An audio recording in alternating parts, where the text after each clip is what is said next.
Welcome to International Hub. Today's interview will be with Dustin Skinner of Pluralsight. Thank you for coming in today, Yeah, Dustin. happy to be here. Could you just introduce yourself briefly? Yeah, so I'm Dustin. I work here at Pluralsight. I head up our FP&A team up there. I've been here in Utah for a couple of years, originally from Arizona.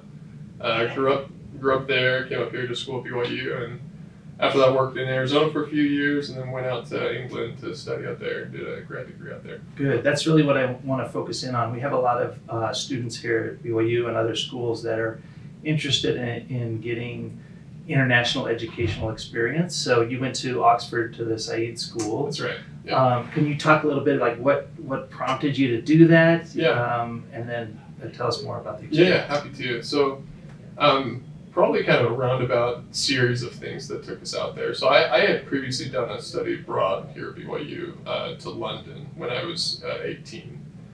So when I did that, it kind of planted a seed of just like, it's of fun and excitement that comes with traveling abroad.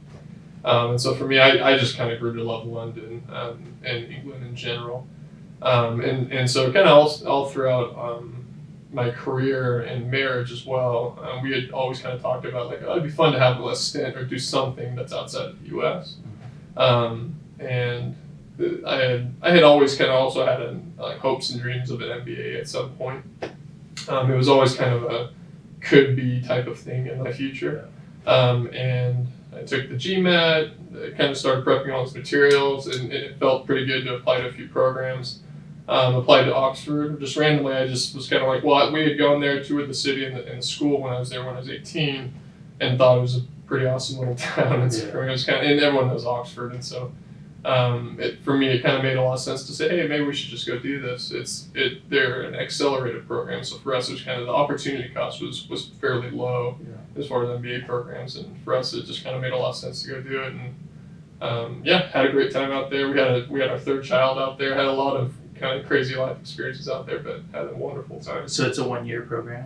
Yeah, so it's an accelerated program. So literally they take more or less what's kind of a 16-month program, 8 months and 8 months in a normal MBA program, and they like wedge it, slam it down to 12 months. So it's, as far as MBA programs, it's pretty intensive. Like the first 4 or 5 months, it was, we had kind of classes in school from 8 a.m. until 8 p.m. for the first like 2 or 3 days of the week, and similar for Thursday and Friday. So it's pretty intense as far as MBA programs normally go. That is intense.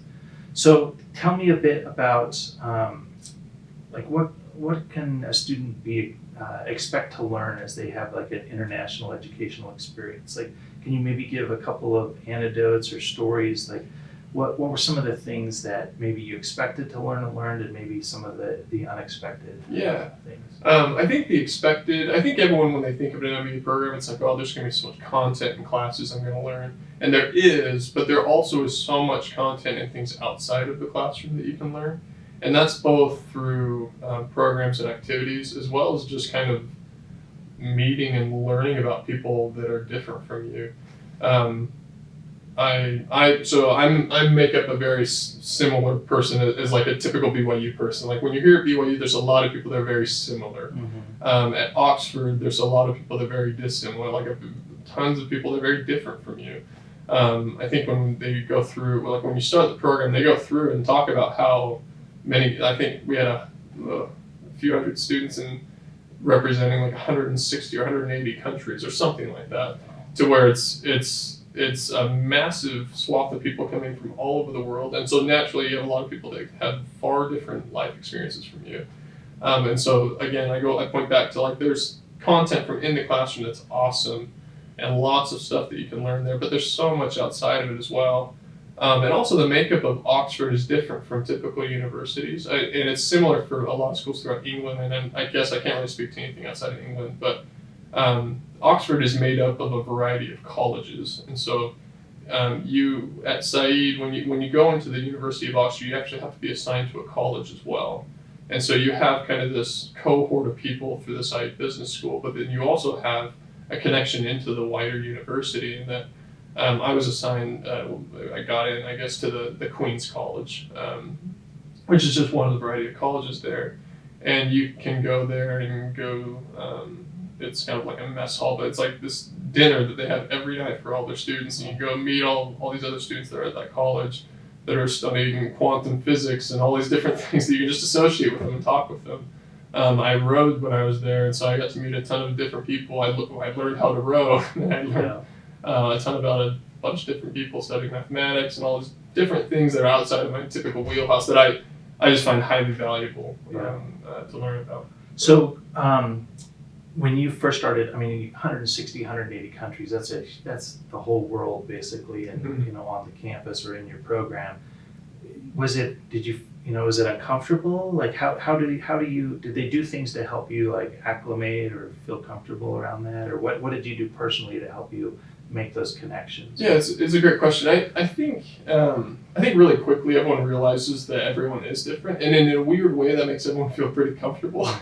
In that it's a new experience for everyone. And honestly, I think there's a lot of people that are just very excited to meet people that are different.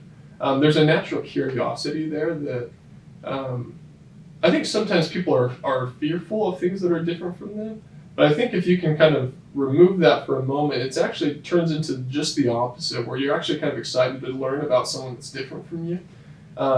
Here's an example. So I was married with 2 kids. My wife was pregnant with our third, and that was not a typical thing for people in that school. And I remember they kind of like I'm explaining, the first week they have an orientation for everyone, and they talk through a lot of these different things, just how different we all are. And one of the things they did to call that out was to say, hey, who here is married? And half of the or maybe a quarter of the class stands up. And then they say, who has a kid? And all these people sit down there, and you're left with like 20 people, and they start counting off how many, like 2 kids, 3 kids, whatever in it. And you're kind of left with like 2 people standing up, and me and a few other people, and it immediately calls out just how different everyone is. But that creates like this very natural curiosity for everyone else to say, hey, holy cow, you have kids, like you're married, and like, is that so busy? What's that like? And so it immediately makes me feel comfortable, because they're just wanting to learn more about me, and to turn the tables. It's the same thing for me to them, that it's like I'm meeting people from South Africa, Japan, and Australia, and just being able to understand and learn so many different cultures and what is meaningful to them, and standards they have or standards they don't have or whatever. It's just really interesting to be able to learn all about different people. So your current role is finance in a tech company. Tell me, how does your international experience, or does your international experience help you in your current role? It's a great question. There's probably areas where it's applicable and areas where it's not.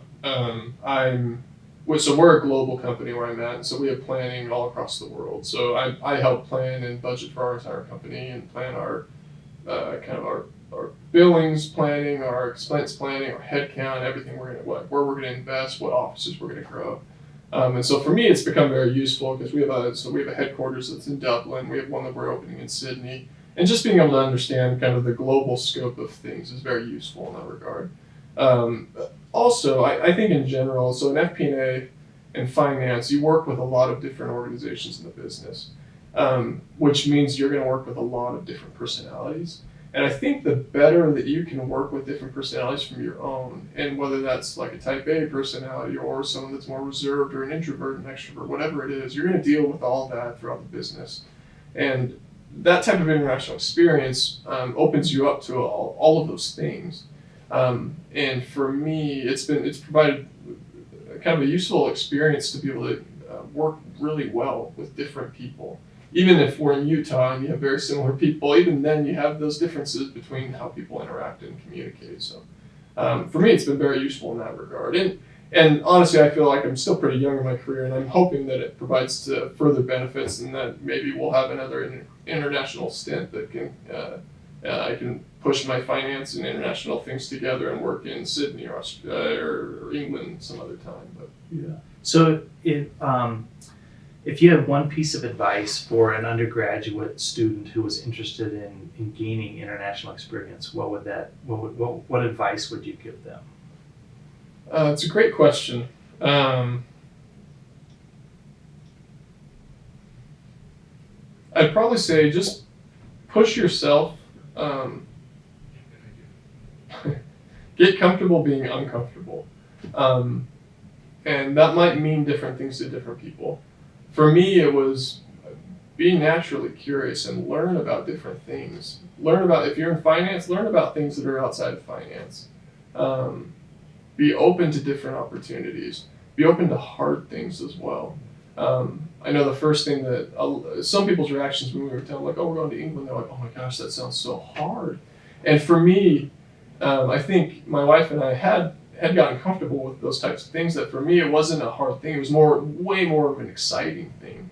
Was it hard? Absolutely. Like when you're traveling, I mean, as an example of that, like we took a 10, 11-hour flight with 2 kids that didn't sleep at all, and then we land with like 10 to 15 bags that were like, that I'm trying to kind of navigate personally when my pregnant wife is holding 2 kids, like walking through an airport, like sleep deprived. Then we have to drive like an hour and a half to get to some new place, driving on the wrong side of the road. So it's like lots of crazy stuff that is hard, but for me was far more exciting than hard, if that makes sense. So I feel like if you can get comfortable doing kind of crazy, not crazy things, but just things that are not normal for you, I think it's massively beneficial. That's great advice. All right, thank you very much. Thanks Yeah. for spending time with us. Yeah, happy to help. All right, perfect. Thanks for watching. Please like, comment, and subscribe, and we'll see you in the next video.